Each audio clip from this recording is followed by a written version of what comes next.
Dia tak. Oh! Day 3 guys. Untuk kita buka OP11. OP11. Okay, jom. Kita tak nak buang masa sebab kita sekarang tengah live guys. Kita sekarang tengah live.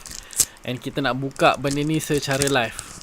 Dan kita tengok kad apa yang kita dapat guys. Alright, so dah lah aku nak kena tengok daripada webcam aku ni. Mana nak nampak ni benda apa ni? Aku tak tahu, tapi aku nampak macam King Neptune kat sini. Dia tengah tembak sesuatu, aku pun tak ingat scene yang mana dan sebagainya. Tapi yang pasti ini adalah event card lah. Alright. Sekejap aku bagi zoom dia fokus sekejap. Fokus lah. Nah, tengok tak nak fokus memang koyak. Ini siapa pula ni? Aku tak tahu doh. Aku tak tahu kenapa. Aku punya pengetahuan aku tentang One Piece ni makin lama makin teruk. Aku dah tak kenal lah kereta-kereta yang ada ni. Siapa ni?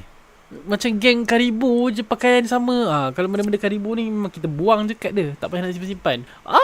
Aku lupa lagi nama dia. Aku lupa semua nama kereta One Piece. Ini kalau aku masuk pertandingan One Piece ni, kalah aku ni. Semua kereta dia aku dah lupa nama dia. Tapi comel doh, smart. Seriously memang cantik dia punya lukisan sebenarnya. Shiny-shiny kat apa, ombak-ombak semua ni. Tapi geram pula aku. Kenapa lah kamera aku ni blur. Kita ada Jerung. Jerung ni pun for sure lah dekat Fishman Island. Tapi aku memang dah lupa dah.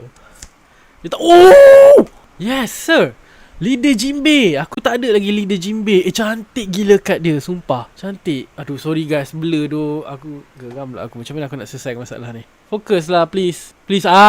Itu dia. Temat weh kat leader. Cantik doh. I like it. Aku tak ada lagi leader Jinbe. And last sekali kita ada event card Luffy yang macam dekat World Island. Kalau tengok daripada baju dia, memang baju World Island lah.